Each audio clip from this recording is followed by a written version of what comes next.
Nas redes sociais, um defensor do combate à homofobia. Na prática, de acordo com a polícia, um agressor cruel. Luiz Augusto Antunes, 31 anos, foi preso na última sexta-feira acusado da morte da travesti Maquele Castro, assassinada dia 18 de julho do ano passado. A revelação da identidade do suspeito surpreendeu as entidades LGBT. A gente via ele como amigo de política, de estar reivindicando as lutas pelos direitos humanos. É de tal que a gente vê na rede social dele que ele levanta a bandeira. Ou seja, quem verdadeiramente está do nosso lado?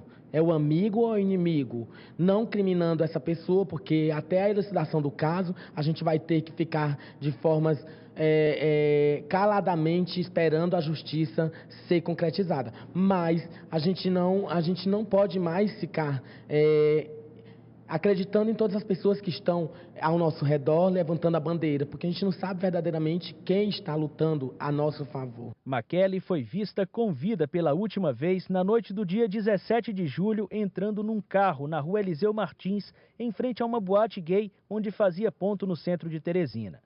O veículo, segundo a apuração, era o de Luiz Augusto. A travesti morreu asfixiada em um terreno no Distrito Industrial, zona sul de Teresina. Segundo a investigação, Luiz Augusto contratava programas com homossexuais frequentemente. Estava se tornando conhecido entre as travestis que atuam no centro de Teresina pela agressividade durante as relações. Uma delas relatou à polícia que saiu com o jornalista e sofreu uma tentativa de homicídio. Isso teria acontecido cerca de um mês antes de Maquele ser morta. A Maquele foi vista pela última vez às 21 horas do dia 17, na calçada de uma boate que tem no centro de Teresina, onde lá elas esperam para fazer pontos de prostituição, e saiu. E as outras travestis viram com quem ela saiu, porque elas ficam preocupadas já porque sofrem agressões no dia a dia, até ameaças de morte. E ela não voltou. No dia seguinte, no dia 18, por volta das 7h30 da manhã, aparece o corpo num terreno ermo aqui, próximo ao Distrito Industrial. Dali o delegado começa a investigação. E na investigação, uma outra travesti lembrou-se que no mês de maio ela tinha sofrido uma tentativa de homicídio, chegando a se livrar por sorte. E anotou toda a identificação do veículo automotor, que coincide com as características do outro. O delegado não confirma a motivação do crime. A gente pode estar tratando de um crime que foi premeditado ou durante o encontro lá dos dois, algo fugiu do controle. Olha, existem dados no ventre do caderno investigatório que responde a sua pergunta. Mas aqui nós gostaríamos de não falar, porque algumas coisas se encontram em segredo de justiça e também não é oportuno a gente falar. Entre os anos de 2013 e 2014, 16 travestis foram assassinados em Teresina, número alarmante para o movimento LGBT. Em 2015, ainda não há morte ligada à questão de gênero, mas o risco é constante. Até a próxima sexta-feira, a Delegacia de Homicídios deve pedir a prisão preventiva de Luiz Augusto. A investigação do caso Maquele vai gerar também um relatório à parte com nomes de pessoas citadas por agressão a travestis. A intenção é prevenir novos ataques. Durante a investigação de outros crimes aqui que foi vítima travesti, a gente vê coisa aqui que é estarrecedor. Na noite de Teresina, eu não sabia que tinha tantos pontos de prostituição de travesti em Teresina. E aí você vê que homens casados, da fina flor da sociedade, que têm suas fantasias ungidas, eles saem na noite e fazem verdadeiro sacrifício e martírio dessas pessoas.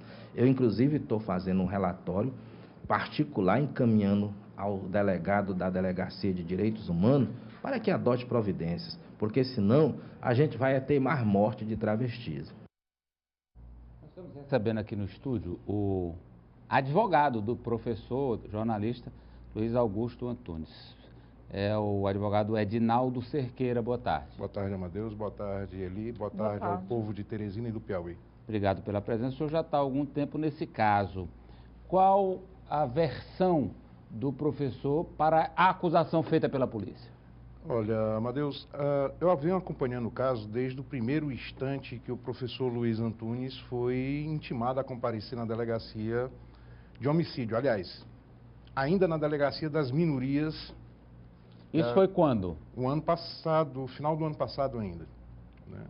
E depois as investigações foram unificadas e levadas à delegacia de homicídios. E o inquérito encontrava sob a presidência do delegado Igor Matos. E sempre que o delegado Igor Matos solicitou a presença do professor Antunes, lá ele sempre compareceu. Inclusive, cerca de 45 dias atrás, o delegado Bareta não informou na matéria, foi feito um auto de reconhecimento, onde duas supostas vítimas e testemunhas oculares teriam visto quem poderia ter matado a travesti por nome de Maquele Castro. Uhum. Colocado o professor Luiz Antunes em companhia de mais 3 pessoas, nenhuma das duas... Foi uma cariação feita? Um reconhecimento. Ah. E nenhuma das duas testemunhas reconheceu o professor Luiz como sendo uma pessoa que estivesse no local do crime ou que tivesse algum envolvimento com a travesti. Então o senhor defende a inocência dele? Ele é inocente. Agora, e essa outra travesti que relatou ter sido agredida por ele esse ano? Eu desconheço, como eu estou acabando de lhe informar, Amadeus, eu desconheço isso. Eu solicitei, junto à Delegacia de Homicídios, no dia 8/7/2015, cópia do inquérito. O professor Luiz foi preso na sexta-feira e até a presente data, o presidente do inquérito não me entregou cópias do inquérito, dificultando inclusive o trabalho da defesa, cerceando o trabalho da defesa, né? Então ele nega essa outra agressão também? Ele desconhece inclusive essa agressão. Nem nós da defesa conhecemos essa outra agressão. Não houve uma acusação formal a ele nem observado pela defesa? Nada. E a questão do carro? De que o carro dele foi Não, o carro primeiro, tem que ser esclarecido o seguinte, Amadeus. O carro não é dele, o carro é de uma pessoa amiga, próxima a ele, e que essa pessoa era uma pessoa que tinha sofrido uma cardiopatia no final de 2013, e o professor Luiz fazia alguns favores a essa pessoa. Uhum. E essa pessoa, inclusive, foi intimada a comparecer à delegacia. Ela prestou esclarecimentos e afirmou textualmente para o delegado Igor Matos que o professor Luiz nunca pegara no carro dele ou dela, na parte noturna. Mesmo ela sendo uma pessoa de confiança, o professor Luiz sendo uma pessoa de confiança dessa pessoa. Essa pessoa foi ouvida. O que existe no inquérito, Amadeus, e dentro dessa prisão de 30 dias, que tem que ser relatada, é isso. Ele foi preso temporariamente por 30 dias.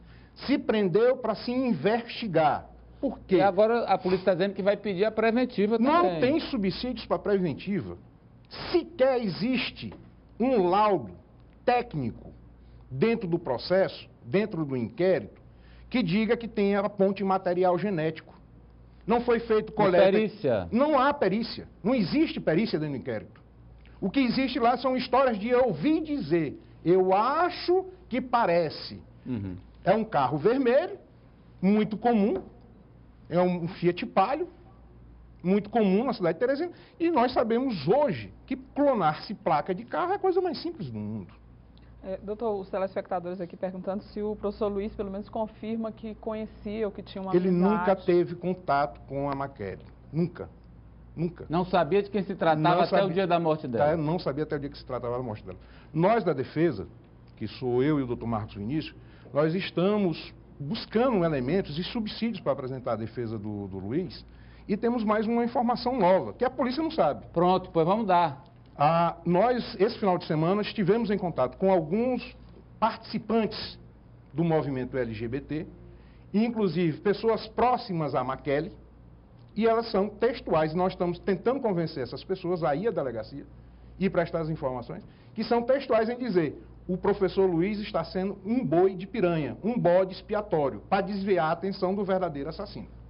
Quem é? Não, isso aí eu tenho que manter em segredo por enquanto, porque a pessoa não... Mas falaram. Mas falaram isso. Essas pessoas amigas da Maquele, do convívio, sabem quem a foi. matou. E dizem textualmente que o professor Luiz não é a pessoa. Bom, sabem quem a matou e não foi o professor Luiz. E não foi o professor Essa é a informação que a defesa tem e vai passar para os autos? A gente está tentando convencer essas pessoas a irem até a delegacia e prestarem esses depoimentos. É poderoso, é influente? Não, aí eu não posso lhe dizer porque eles também não me repassaram. Apenas me disseram... Não é o professor Luiz. Não é o professor Luiz. É uma outra pessoa, mas não é o professor Luiz. Foi a informação que nós tivemos. E volto a afirmar, dentro do inquérito, Amadeus... Agora, e a informação de que o carro é da mãe do jornalista? Não procede. Não é? Não procede. Ok, doutor, eu quero agradecê-lo. Pode completar. Para completar, Amadeus, volto a insistir. Polícia, investigação criminal, não se faz baseado da forma que está sendo conduzido esse inquérito. Se faz da forma que a Polícia Civil, agora há pouco, tentou fazer. É coletar material de DNA, coletar evidências no local do crime, que eu possa atestar quem realmente foi. Não se trabalha mais polícia nesse país ou nesse estado com história de ouvir dizer. Dentro do inquérito não existe um material genético. Não existe nada que ligue geneticamente o professor Luiz a Maquele e ao local do crime. Tá ok, obrigado, doutor. Olha, um representante do PSTU, o Partido Socialista dos Trabalhadores Unificados, falou hoje que o acusado de ter cometido o crime, o professor Luiz, não faz mais parte do PSTU. E ele reforçou um pedido para que o crime seja investigado a fundo e o verdadeiro culpado punido. O acusado, ainda não foi julgado, ele não faz parte do PSTU, saiu do partido em junho do ano passado, ou seja, antes do crime, mas independentemente disso, de não mais pertencer ao partido, é claro que a gente foi pego de surpresa, foi um choque para a gente que conviveu com ele, e pesar sobre ele uma acusação tão grave. Então, ao contrário do que disse o Galego, não existe o partido não sabia dessa situação, não sabia que ele estava sendo investigado e, na verdade, a nossa posição, independentemente de quem é realmente o culpado pelo crime, esse crime bárbaro, a nossa posição é que as pessoas que realmente cometeram esse crime devem ser punidas com todo o rigor da lei. Inclusive, o PSTU é um dos partidos que faz uma campanha pela criminalização da homofobia, para que os crimes com motivação homofóbica sejam tratados com mais severidade ainda do que os crimes, digamos, normais, Então, o posicionamento do PSTU.